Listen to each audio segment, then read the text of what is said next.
Your words become your reality. You are where you are today in part because of what you've been saying about yourself. Words are like seeds. When you speak something out, you give life to what you're saying. If you continue to say it, eventually that can become a reality. Whether you realize it or not, you are prophesying your future. And this is great when we're saying things like, I'm blessed, I'm strong, I will accomplish my dreams, I'm coming out of debt. That's not just being positive, you are prophesying victory, prophesying success, prophesying new levels.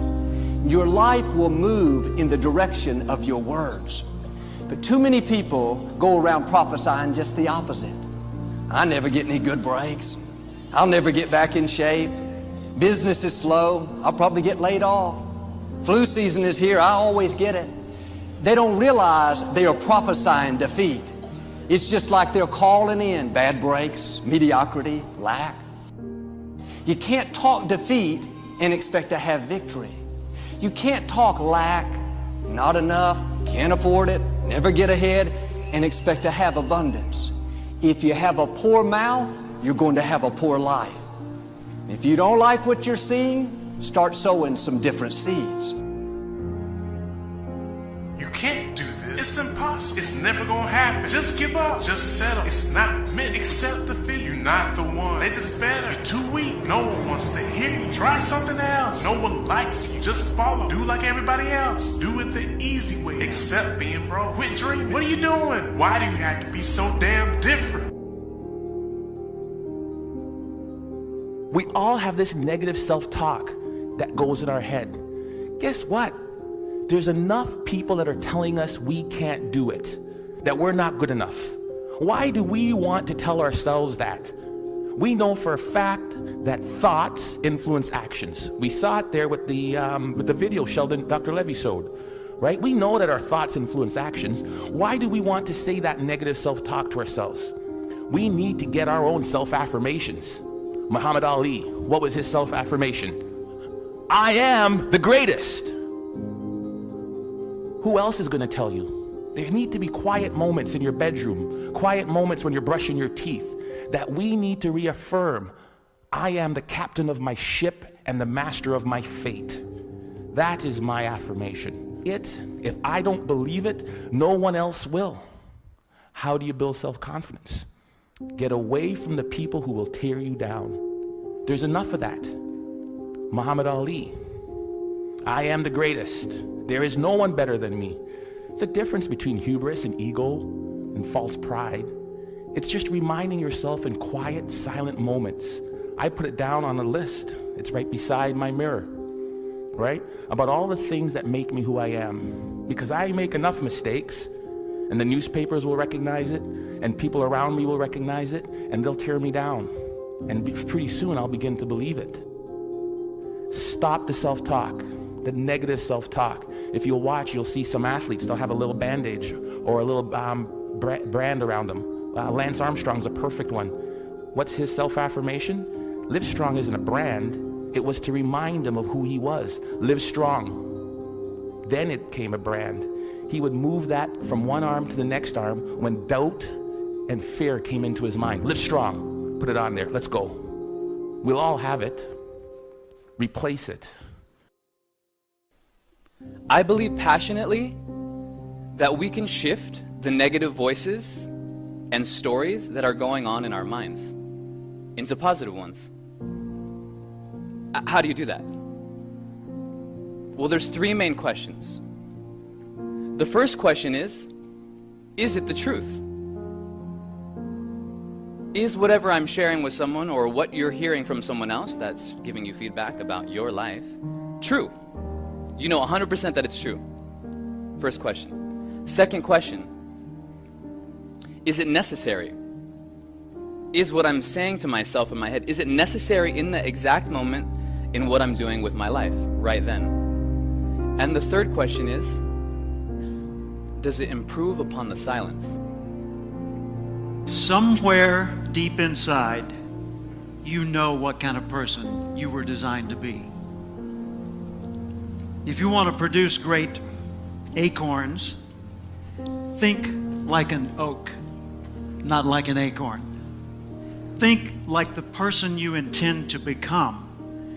Like the Christian question, what would Jesus do? Ask yourself, how would the person I'd like to be do the things I'm about to do? So let me ask a question. What kind of seed is in you? Figure out who you are, don't apologize for who you are, and then become even greater than you naturally are at what you are. If I could give you one thing to take from this, it is, no one will believe in you unless you do. Listen to the words of that video. Here's to the crazy ones, the misfits, the rebels, the troublemakers, the round pegs in the square holes. We're supposed to be different, folks. And when people look at us, believe in yourself. So many of us choose our path out of fear disguised as practicality. What we really want seems impossibly out of reach and ridiculous to expect, so we never dare to ask the universe for it. My father could have been a great comedian, but he didn't believe that that was possible for him. And so he made a conservative choice. Instead, he got a safe job as an accountant. And when I was 12 years old, he was let go from that safe job. And our family had to do whatever we could to survive. I learned many great lessons from my father, not the least of which was that you can fail at what you don't want. So you might as well take a chance on doing what you love. When you grow up, you tend to get told that the world is the way that it is. And that your life is to live your life inside the world and try not to get in too much trouble and maybe get an education and get a job and make some money and have a family. But life can be a lot broader than that when you realize one simple thing. And that is that everything around us that we call life was made up by people that are no smarter than you. Find out what it is you want and go after it as if your life depends on it. Why? Because it does. But what do we say? But there'll always be tomorrow. Oh no. There's no guarantees you're going to show up tomorrow. There are a lot of people who were here yesterday that they're not here today. There are a lot of opportunities that were around yesterday. They're not here today. Right? There's no guarantees in life. But there is one guarantee. If you don't take action, there will be no outcome at all, no positive outcome. The only outcome will be that you didn't achieve anything. You didn't achieve what you wanted. See, a lot of people think that failure is a step backward. No. Failure is a step forward in the right direction.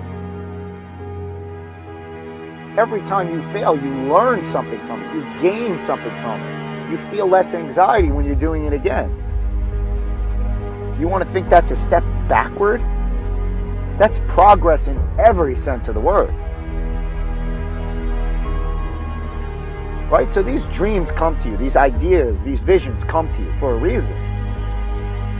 And you can either act them out or not. And there's a higher power at play.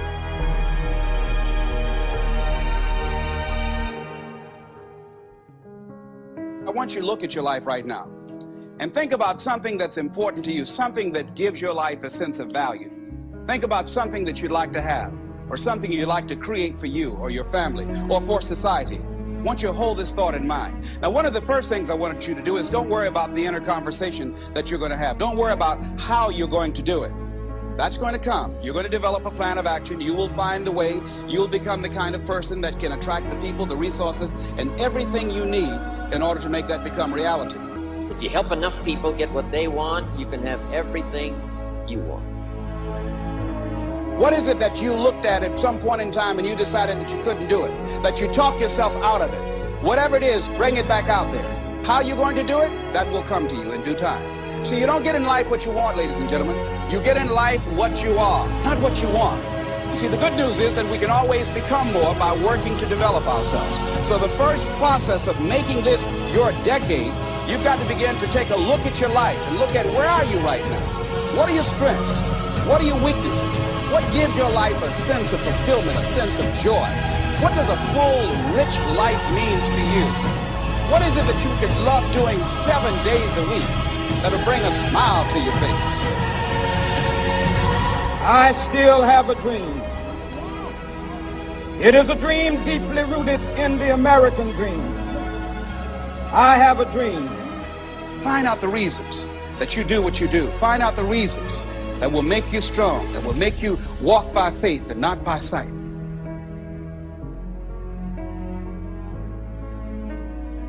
See, I know something about you, even not knowing you, that you've got greatness within you. You have the ability to do things that you can't even begin to imagine. You have talents and skills in you that you haven't even begun to reach for yet. Let's keep it real. If it was easy, everybody would do it.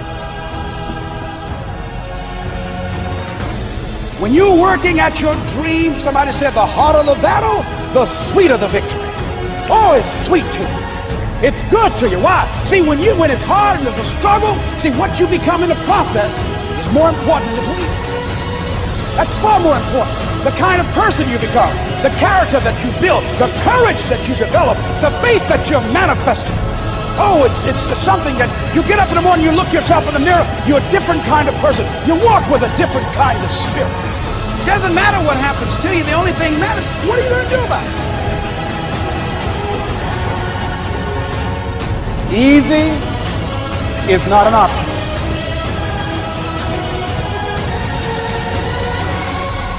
It's hard living. Life is hard.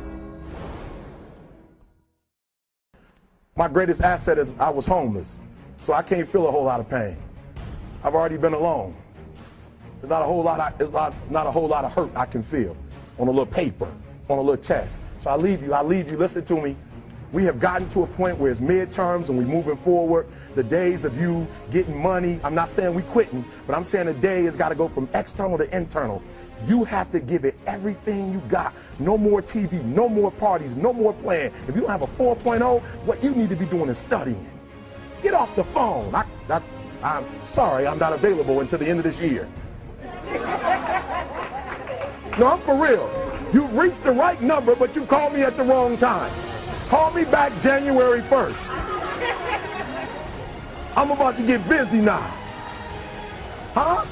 I want you to have a countdown of your own and say when the countdown is over, we're the real, watch me, because when I was homeless, I knew something was wrong. I knew that wasn't the best of me. And one day I said, will the real Eric Thomas please stand up?